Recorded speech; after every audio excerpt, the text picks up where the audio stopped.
असुर्डे गावचं ग्रामदैवत श्री रवळनाथ नवलाई पावनाई जोगाई आणि भावका,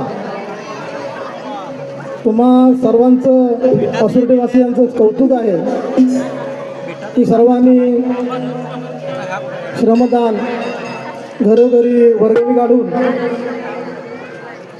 तुमचं गावचं अस्तित्व म्हणून हे देवालय उभारलं. यामध्ये तुमचे सर्वांचे कष्ट आहेत, श्रम आहेत आणि त्याच्या पलीकडे म्हणजे त्या रवळनाथावरची नवलाई पावनाई जोगाई भावकावरची तुमची श्रद्धा, फार महत्त्वाची असते. आपल्या वाडवडिलांनी पूर्वजांनी एक छोटंसं रोपटं लावलेलं असतं आणि त्याचं वृक्षात रूपांतर करण्याची जबाबदारी आपल्या पुढल्या पिढीवर दिलेली असते. ज्या गावचं दैवत अतिशय सुंदर, सुरेख, पवित्र, त्या गावची भरभराट निश्चितच होते. उदाहरण द्यायचं झालं तर माझ्या गावच्या श्री लक्ष्मी परिवाराचं करमळे देवाचं त्रिमुखीचं उदाहरण देता येईल.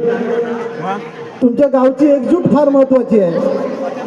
वाडवडिलांनी आपल्या गावकऱ्यांना, मानकऱ्यांना मानाची पदं दिली असतात आणि या मानाचं पदाचं आपण सर्वांनी त्याचा मानाचं मान राखायचं असतं, भान ठेवायचं असतं. आणि ते गावकरी जे सांगतील ते स्वतःच्या स्वार्थासाठी सांगत नसतात.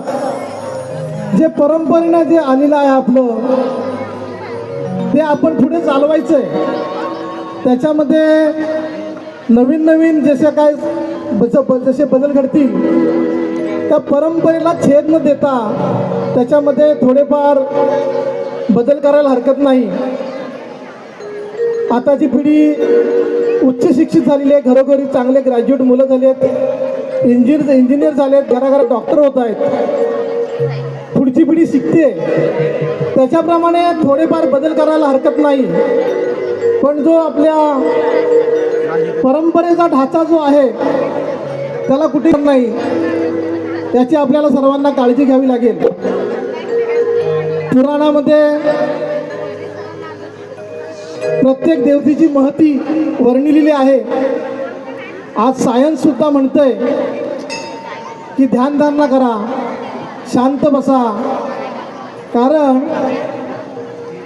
जन्माला जेव्हा येता तेव्हा तुमचे श्वास ठरलेले आहेत. इतकेच श्वास तुम्ही घ्यायचे आहेत आणि जेवढे श्वास झाले की आपल्याला जे अंतिम सत्य आहे तिकडे जायचं आहे. हा आपला देह मातीपासून बनला आहे आणि शेवटी तो मातीतच जाणार आहे. सर्वांनी चांगलं कृत्य करा. आता जे रस्त्यावर छान असं जेवण, डाळ भात आमटी भाकरी हे सोडून आपण चायनीज खायला लागलो. त्या चायनीजमध्ये अजिनोमोटो नावाचा एक पदार्थ आहे, तो तुमचं शरीर पोखरतो. आपण वडापावर जास्त भर देतो. वड्यामध्ये म्हणजे तळलेला असतो आणि पावसुद्धा मैद्याचा बनलेला असतो. आताच्या याच्यामध्ये नवीन पिढी हे फास्ट फूड खाऊन डायबिटीस, ब्लड प्रेशर याच्याकडे चाललेली आहे. आणि शिकूनसुद्धा नोकऱ्या नाहीत म्हणून फ्रस्ट्रेशन म्हणजे नैराश्यातून व्यसनाधीन व्हायला लागलेले आहेत. गावकऱ्यांना मला आणि तुमच्या देवस्थानच्या मानकऱ्यांना एक विनंती करावीशी वाटते की आपली भावी पिढी सुशिक्षित होते पण नोकऱ्या नाहीत, उद्योगधंदे करू शकत नाही म्हणून व्यसनाधीन व्हायला लागली आहे. तर कृपया अशा नवयुवकांचं, मुलांचं आपल्याला प्रबोधन करावं लागेल. आणि हा जो सुंदर असा परमेश्वराने आपल्याला मानवाचा जन्म दिलेला आहे, त्या जन्माला येऊन आपण काहीतरी सार्थक केलं, असं चांगलं काम करूया, व्यसनापासून दूर राहूया.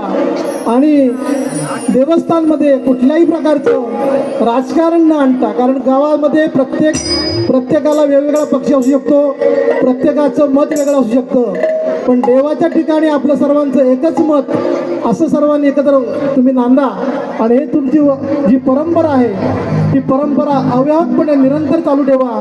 कारण तुम्ही सर्व जे नतमस्तक होता ते या नवलाई पावनाई जुगाई रवळनाथाच्या पुढे तुम्ही नतमस्तक होता आणि त्याच्याशिवाय आपल्याला दुसरा तुझे आधार नाही, ही भावना ठेवा, त्याच्यावर अढळ श्रद्धा ठेवा. आणि सर्वांनी कुठलेही मतभेद जे असतील ते गावाच्या सीमेबाहेर ठेवून मंदिराच्यासाठी, देवासाठी, या धर्मासाठी, या राष्ट्रासाठी, हिंदू राष्ट्रासाठी सर्वांनी एकजूट व्हा आणि आपल्या परंपरा आणि भावना धर्म जपा. कारण बघा, ख्रिश्चन असोत, मुस्लिम असोत, मुस्लिम नमाज एकत्र पडतात, ख्रिश्चन रविवारी एकत्र जातात. धर्म आपला जो हिंदू धर्म आहे तो जातीपाती पलीकडे जाऊन सर्वांनी आपण सर्व एकच हिंदू आहोत, जातपात बाजूला ठेवून धर्मासाठी सर्वांनी एकत्र या. जय श्री रवळनाथ. तुम्हाला हे तुम्ही सर्व कार्यक्रम करताय, तुम्हाला शुभेच्छा देतो आणि तुम्ही असेच हे कार्यक्रम करत राहा. खरोखर तुमचं असुरदेवासियांचं कौतुक आहे. अशीच एकजूट आणि अशी एकमूट ठेवा. जय श्री लक्ष्मी भलीनाथ.